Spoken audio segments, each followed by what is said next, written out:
నమస్తే, welcome to our channel. నేను సిరి. చాలా మంది యువతలో అయినా ఇంకా అంటే జాబ్ హోల్డర్సే కావచ్చు, చాలా మంది ఏంటంటే డబ్బులు కూడబెట్టి అంటే ఎందులో ఇన్వెస్ట్ చేయాలి, అంటే రియల్ ఎస్టేట్లో ఇన్వెస్ట్ చేస్తే మంచిదా కాదా అని చెప్పేసి చాలా మందికి డౌట్ అయితే ఉంటుంది. అయితే మనకున్న సందేహాలని నివృత్తి చేయడానికి మనతో పాటు ఉన్నారు ఈరోజు ప్రముఖ రియల్ ఎస్టేట్ ఎక్స్పర్ట్ కృష్ణమాచారి గారు. నమస్కారం సార్. నమస్కారం సార్, ఇప్పుడు చూస్తుంటే చాలా మందికి డౌట్స్ ఉంటాయి. ఏంటంటే ఇప్పుడు కుకట్పల్లి ఏరియానే ఉంది. సో ఆ ఏరియాలో 2 BHK తీసుకుంటే మంచిదా, 3 BHK తీసుకుంటే మంచిదా, అసలు ఎందులో ఇన్వెస్ట్ చేస్తే మంచిదా అని చెప్పేసి చాలా మందికి డౌట్స్ ఉంటాయి. సో మీరు ఎలాంటి సజెషన్ ఇస్తారు సార్? భూమి మీద పెట్టుబడి భవిష్యత్తుకు పునాది. అయితే కుకట్పల్లిలో 2 బెడ్రూమ్ కానీ 3 బెడ్రూమ్ కానీ వాళ్ళ బడ్జెట్ బట్టి తీసుకుంటే అది హైటెక్ సిటీకి చాలా దగ్గరగా ఉంటుంది, మంచి కనెక్టివిటీ ఉంటుంది. కాబట్టి అక్కడ చాలా ఇంక్రీజ్ అయ్యే ఛాన్స్ ఉంది. కాబట్టి వాళ్ళ బడ్జెట్ బట్టి 3 బెడ్రూమ్ తీసుకున్నా 2 బెడ్రూమ్ తీసుకున్నా మంచిదే. అంటే ఇప్పుడు ఏంటంటే కుకట్పల్లి సరౌండింగ్స్లో మనకి చాలా తక్కువ ఓపెన్ స్పేస్ అయితే లేదు సార్. అపార్ట్మెంట్స్లోనే తీసుకోవాల్సి వస్తుంది, ఫ్లాట్స్ తీసుకోవాల్సి వస్తుంది. సో అందులో అంటే ఇన్వెస్ట్ చేస్తే ఓకేనా? అంటే చాలా మందికి ఉంటుంది డౌట్, అమ్మ మరి ఇక్కడ తీసుకుంటే ఓకేనా కాదా అని చెప్పేసి. సో వాళ్ళకి ఎట్లాంటి సజెషన్, అంటే ఫ్యూచర్లో ఇంక్రీజ్ అయ్యే ఛాన్సెస్ ఉంటాయి అంటారా? అవును, తప్పకుండా అండి. కుకట్పల్లిలో ఓపెన్ ప్లేస్ అనేది లేదు, ఎందుకంటే చాలా బిజీ ప్లేస్ అది. అపార్ట్మెంట్లో తీసుకోవాలి, కంపల్సరీ అపార్ట్మెంటే ఛాన్స్ ఉంది. కాబట్టి అపార్ట్మెంట్లోనే తీసుకోవాలి. అయితే 2 బెడ్రూమ్ కానీ 3 బెడ్రూమ్ కానీ ఏది తీసుకున్నా కానీ అక్కడ ఇంక్రీజ్ అయ్యే ఛాన్స్ చాలా ఉంది. ఎంప్లాయ్మెంట్ కూడా చాలా ఉంది, నియరెస్ట్ హైటెక్ సిటీకి చాలా దగ్గరగా ఉంది. కాబట్టి ఐటీ సెక్టార్ వాళ్ళు కూడా అందరూ కుకట్పల్లిలో ఉండడానికి ఇష్టపడుతున్నారు. సార్, ఇప్పుడు అట్లనే ఇప్పుడు శంకర్పల్లి పేరు చాలా వినబడుతుంది సార్. ఏంటంటే ఇక్కడ కుకట్పల్లిలో ఇప్పుడు మీరు చెప్పినట్టు స్పేస్ ఏం లేదు. అయితే చాలా మంది ఈ మధ్య కాలంలో చూస్తుంటే మహేష్ బాబు గారి వైఫ్ నమ్రత గారు శంకర్పల్లిలో తీసుకున్నారు అని చెప్పేసి మనకి వార్తలు వస్తున్నాయి. అంటే ఎందుకు శంకర్పల్లిలో ఒకటేసారి ఇంత గ్రాఫ్ పెరిగిపోయింది, అంటే ఎలా చూడాలి? మరి అక్కడ ఇన్వెస్ట్ చేసే వాళ్ళకి మరి అది మంచిదేనా అంటారా? ఎస్, అయితే శంకర్పల్లి ఇప్పుడు చాలా క్రేజీ ప్లేస్ తయారైంది అక్కడ శంకర్పల్లి. ఎందుకంటే అక్కడ గ్రీనరీ చాలా బాగుంది. అండ్ ఇప్పుడు ప్రపోజ్డ్ రీజనల్ రింగ్ రోడ్ చాలా దగ్గరగా వెళ్తుంది. ఇప్పుడు బంజారాహిల్స్లో ఉన్న సెలబ్రిటీలంతా, పొలిటికల్ లీడర్స్ కానీ ఫిలిం ఇండస్ట్రీ వాళ్ళు కానీ, ప్రతి రోడ్లో ఇప్పుడు ఒకప్పుడు బంజారాహిల్స్లో ఒక 30 years బ్యాక్ ఎప్పుడో ఒక కార్ వెళ్ళేది, పొల్యూషన్ ఉండేది కాదు. కానీ ఇప్పుడు హెల్త్ మీద అవేర్నెస్ వచ్చి అందరూ శంకర్పల్లికి షిఫ్ట్ అవుతున్నారు. ఇప్పుడు చాలా క్రేజీ ప్లేస్ అండ్ చాలా ఇంక్రీజ్ అయింది. అక్కడ చాలా ఇప్పుడు ల్యాండ్ వాల్యూ కూడా బాగా పెరిగింది. అండ్ అక్కడ ఇప్పుడు ఉండడానికి మాత్రం శంకర్పల్లి చాలా బాగుంది. అంటే పొల్యూషన్ వైజ్ కానీ పొల్యూషన్ అసలు లేదు, మంచి గ్రీనరీ, ఉండడానికి బాగా కనెక్టివిటీ కూడా అక్కడి నుంచి డైరెక్ట్ ఫైనాన్షియల్ డిస్ట్రిక్ట్ కానీ గచ్చిబౌలికి కానీ మంచి కనెక్టివిటీ రోడ్స్ ఉన్నాయి. ఇప్పుడు శంకర్పల్లి చాలా క్రేజీ ప్లేస్ ఇప్పుడు అది. అంటే ఇప్పుడు మీరు చెప్పినట్టు ఇప్పుడు రీజనల్ రింగ్ రోడ్ గురించి మీరు మాట్లాడారు కదా సార్. సో అక్కడ ఎక్కడ ఇన్వెస్ట్ చేస్తే మంచిది అంటారు? మరి అంటే రీజనల్ రింగ్ రోడ్ ఆ పరిధిలో ఎక్కడ ఇన్వెస్ట్ చేస్తే మంచిది అంటారు? అయితే regional ring road very soon start కాబోతుంది. వెస్ట్ ప్లేస్లో ఆల్రెడీ ల్యాండ్ అక్వైర్మెంట్ అయింది. వెస్ట్ ప్లేస్లో అంటే ముంబై హైవే అది పెద్దాపూర్ నుంచి వెళ్తుంది. అండ్ సౌత్ ప్లేస్ తీసుకుంటే బెంగళూరు హైవేలో షాద్నగర్ నుంచి వెళ్తుంది. కాబట్టి ఇప్పుడు ఒకప్పుడు ఔటర్ రింగ్ రోడ్ ఒక 15 years back outer ring road రాకముందు ఒక 10 లక్షలు ఎకరం ఔటర్ రింగ్ రోడ్ వచ్చిన తర్వాత 10 times ఇంక్రీజ్ అయింది ఎట్ ఏ టైం. అండ్ ఇప్పుడు రీజనల్ రింగ్ రోడ్ కూడా సేమ్ అదే ఇంప్లిమెంట్ అవుతుంది. రీజనల్ రింగ్ రోడ్ దగ్గరలో చాలా వెంచర్స్ వస్తున్నాయి. ఎక్కడ ఇన్వెస్ట్మెంట్ చేసినా కానీ బాగా ఇంక్రీజ్ అయ్యే ఛాన్స్ ఉంది. ఎందుకంటే ఇప్పుడు గవర్నమెంట్ పాలసీ కూడా రీజనల్ రింగ్ రోడ్ వరకు ఉన్న ఇండస్ట్రీస్ కాటేదాన్ కానీ గటేదాన్ కానీ మల్లాపూర్ కానీ జీడిమెట్ల కానీ ఇక్కడ ఇండస్ట్రీస్ అన్నీ గవర్నమెంట్ పాలసీ ప్రకారము రీజనల్ రింగ్ రోడ్ అవతలికి పంపిస్తున్నారు. కాబట్టి రీజనల్ రింగ్ రోడ్ లోపల టోటల్గా రెసిడెన్షియల్ ఏరియాగా అనౌన్స్ చేస్తున్నారు. అండ్ ఇప్పుడు గవర్నమెంట్ రీసెంట్గా వచ్చిన కాంగ్రెస్ గవర్నమెంట్ కూడా ఔటర్ రింగ్ రోడ్ నుంచి రీజనల్ రింగ్ రోడ్ వరకు చాలా డెవలప్మెంట్స్ చేయబోతున్నారు. అండ్ ఇప్పుడు HMDA పరిధి ఇప్పటి వరకు 50 kilometers, హైదరాబాద్ నుంచి 50 kilometers ఉండేది. ఆ పరిధి కూడా పెంచుతున్నారు 60 నుంచి 70 kilometers వరకు. ఇప్పుడు రీజనల్ రింగ్ రోడ్ హైదరాబాద్కి 60 to 70 kilometers రేడియస్లో వస్తుంది. సౌత్ ప్లేస్ తీసుకుంటే బెంగళూరు హైవేలో రీజనల్ రింగ్ రోడ్కి వెరీ నియర్ ఎయిర్పోర్ట్ ఉండడమే కానీ ఆ రోడ్లో మంచి roadway, railway and airway 3 facilities ఉన్నాయి. కాబట్టి బెంగళూరు హైవేకి మంచి స్కోప్ ఉంది. అండ్ సేమ్ టైం ముంబై హైవేకి కూడా మంచి డిమాండ్ ఉంది. ఇప్పుడు రీజనల్ రింగ్ రోడ్ బెంగళూరు హైవేకి షాద్నగర్ నియర్ బై వస్తుంది. అక్కడ బాలనగర్ ఇండస్ట్రియల్ ఏరియా కానీ, సెజ్జులు, Rajapur pharma SEZ, Jadcherla textile SEZ and Shabad industrial corridor, ఇట్లా చాలా సెజ్జులు రాబోతున్నాయి.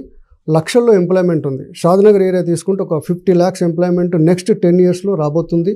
డైరెక్ట్ అండ్ ఇండైరెక్ట్ ఒక 50 lakhs ఎంప్లాయ్మెంట్ వస్తే కనుక అదొక సిటీ. హైదరాబాద్ ఇప్పుడు హైదరాబాద్, సికింద్రాబాద్ ట్విన్ సిటీస్ ఎట్లా ఉన్నాయో ట్రై సిటీస్ కాబోతున్నాయి. బెంగళూరు హైవే అంటే షాద్నగర్ కూడా వన్ ఆఫ్ ది సిటీ లాగా అయిపోతుంది. రంగారెడ్డి డిస్ట్రిక్ట్కి అది మెయిన్ రెవెన్యూ సోర్స్ ఉన్న city Shadnagar. Future Shadnagar near by regional ring road connectivity బ్రహ్మాండమైన ఫ్యూచర్ రాబోతుంది.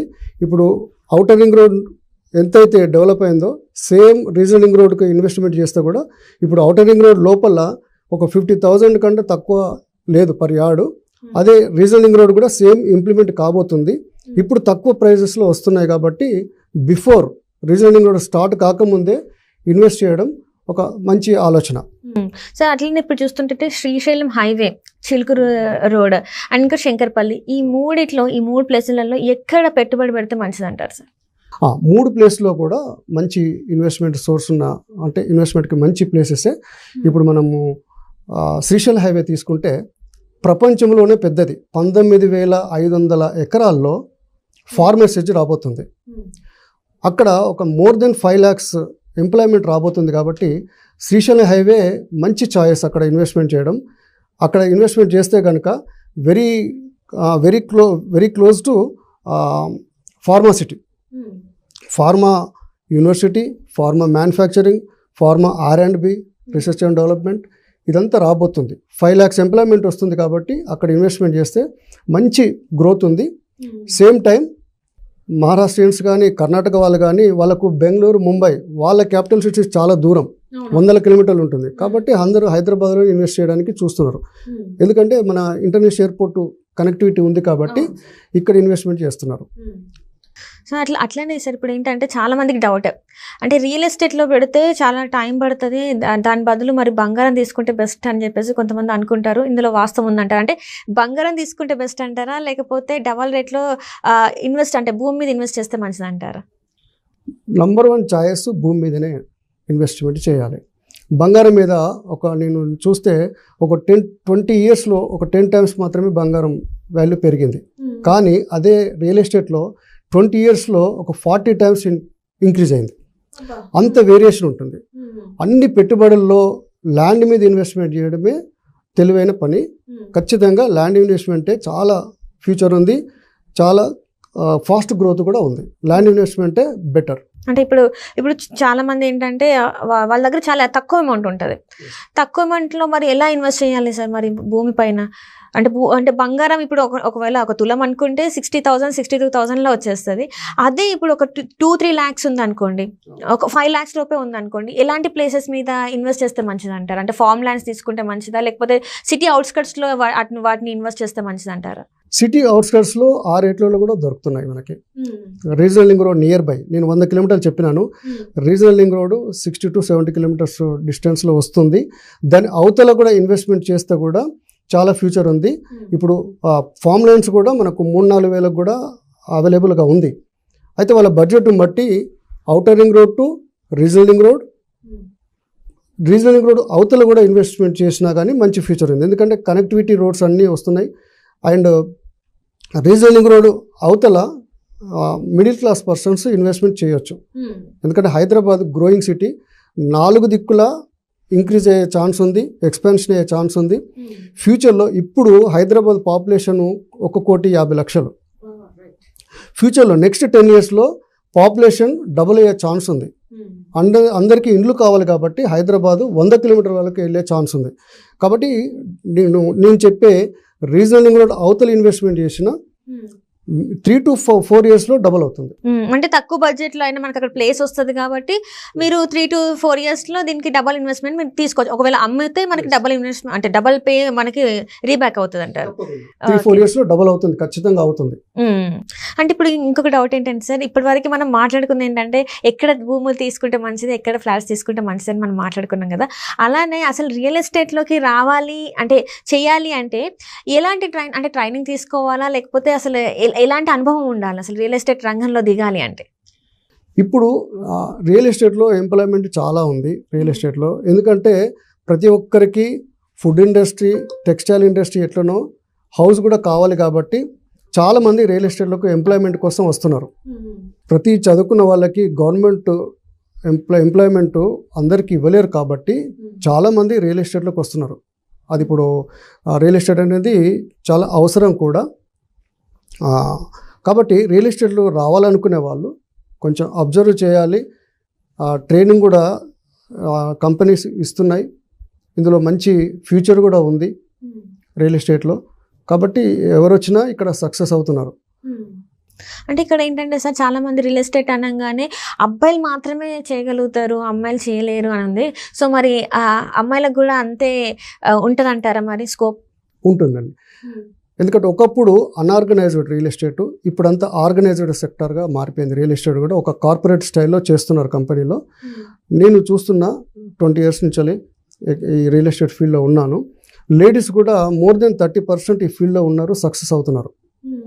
ఎందుకంటే ట్రైనింగ్స్ ఉంటున్నాయి అండ్ కార్పొరేట్ స్టైల్లో ఆర్గనైజ్డ్ సెక్టర్ వైజ్గా ఇది రియల్ ఎస్టేట్ ఎదిగింది. కాబట్టి ఎవరు వచ్చినా ఇక్కడ సక్సెస్ అవుతున్నారు. ట్రైనింగ్స్ ఉంటున్నాయి.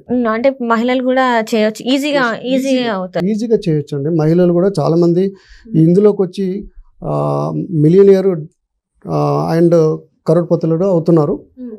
కాబట్టి ఎవరైనా ఈ ఫీల్డ్లోకి రావచ్చు. ఇప్పుడు అంటే అసలు రియల్ ఎస్టేట్లోకి రావాలి అంటే ఏదైనా అంటే ఏ అర్హతలు ఉండాలి సార్? అంటే ఇప్పుడు మామూలుగా ఇప్పుడు అకౌంటెంట్ అవ్వాలంటే బీకామ్ చేయాలి, అట్లా ఉంటుంది కదా సార్. సో ఇప్పుడు అంటే రియల్ ఎస్టేట్లోకి రావాలంటే ఎలాంటి అర్హతలు ఉంటాయి? ఏ ఎడ్యుకేషన్ ఉంటే, వెనకాల బ్యాక్గ్రౌండ్ ఏది ఉంటే బాగుంటుంది అంటారు సార్? మరి రియల్ ఎస్టేట్లోకి ఇప్పుడు రావాలంటే జస్ట్ అబ్జర్వేషన్ చేయాలి. దీనికి ఏ ఎక్స్పీరియన్స్ అవసరం లేదు, క్వాలిఫికేషన్తో కూడా సంబంధం లేదు. ఎందుకంటే కంపెనీస్ అన్నీ ట్రైనింగ్ ఇస్తుంది. ఒక 18 ఏళ్ళు ఉన్న వాళ్ళు ఎవరైనా సరే రియల్ ఎస్టేట్కి రావాలంటే ఇక్కడ కూడా ఒక కెరీర్గా తీసుకొని సక్సెస్ అవుతున్నారు. దీనికి ఎక్స్పీరియన్స్ కానీ అండ్ క్వాలిఫికేషన్ కానీ అవసరం లేదు. కార్పొరేట్ స్టైల్లో ఉంది ఇది రియల్ ఎస్టేట్. ట్రైనింగ్స్ అన్నీ కంపెనీలే ఇస్తున్నాయి. కాబట్టి దీనికి ఎవరైనా రావచ్చు, ఎవరైనా సక్సెస్ కావచ్చు. అంటే కంపల్సరీ ఈ ఎడ్యుకేషన్ అంటే ఈ బ్యాక్గ్రౌండ్ ఉండాలి ఎడ్యుకేషన్ వైజ్గా అయితే ఏం లేదు. అది ఎవరైనా కూడా జస్ట్ అబ్జర్వ్ చేస్తే మాత్రం ఈజీ అయిపోతుంది అంటారు సార్. అంటే ఇప్పుడు అట్లానే సార్, చాలా మంది ఏదైనా ప్లేస్ కొనాలి అంటే డాక్యుమెంట్స్ వైజ్గా ఎలాంటి డాక్యుమెంట్స్ ఉండాలి అసలు? ఏది అంటే ఇప్పుడు అది ఆల్రెడీ ఎవరైనా తీసుకున్నారా, లేకపోతే వాళ్ళ పేరు మీద ఉందా, వాళ్ళే మనకు అమ్ముతున్నారా అనేది కరెక్ట్గా డాక్యుమెంట్స్ ఎలా చూసుకోవాలి సార్ మనం? ఒకప్పుడు అన్ఆర్గనైజ్డ్ రియల్ ఎస్టేట్ ఉన్నప్పుడు ఒక 15-20 years బ్యాక్ ఎట్లా ఉండేదంటే ఒకరికి రిజిస్ట్రేషన్ చేసి మళ్ళీ డబుల్ రిజిస్ట్రేషన్ కూడా అయ్యే ఛాన్స్ ఉండేది. ఇప్పుడు మాత్రం అట్లాంటి పరిస్థితి లేదు. ప్రతి పేపరు స్కాన్ అయి వస్తుంది. కాబట్టి ఇప్పుడు డౌట్ పడాల్సిన పని లేదు. మనం ఇప్పుడు చూసుకోవాల్సింది ఏంటంటే డిటిసిపి అప్రూవల్ ఉందా, హెచ్ఎండిఏ అప్రూవల్ ఉందా చూసుకుంటే సరిపోతుంది. ప్రతి పేపర్ స్కాన్ అయి వస్తుంది కాబట్టి అట్లాంటి డౌట్స్ ఏమి అక్కర్లేదు.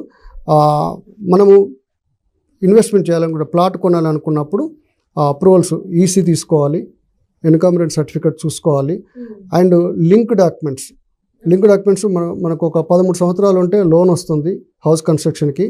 ఇప్పుడు ఏ కంపెనీ అయినా కానీ 30 to 50 years లింక్ డాక్యుమెంట్ కూడా ప్రొవైడ్ చేస్తున్నారు. ల్యాండ్ హిస్టరీ ఎవరి నుంచి ఎవరికి వచ్చింది అనేది చూసుకుంటే సరిపోతుంది. అది లీగల్ ఎక్స్పర్ట్స్తో ఒకసారి చెక్ చేసుకుంటే సరిపోతుంది. ఇంకా ఇప్పుడు డబుల్ రిజిస్ట్రేషన్ అయ్యే ఛాన్స్ అసలు లేదు. లాస్ట్ 10-15 years నుంచి ఎవ్రీ పేపర్ రిజిస్ట్రేషన్ ఆఫీస్లో స్కాన్ అవుతుంది. ఎందుకంటే గవర్నమెంట్కి కూడా రియల్ ఎస్టేట్ అనేది ఒక శ్వాసలాగా. ఎందుకంటే రెవెన్యూ అంతా రియల్ ఎస్టేట్ నుంచే చాలా వస్తుంది.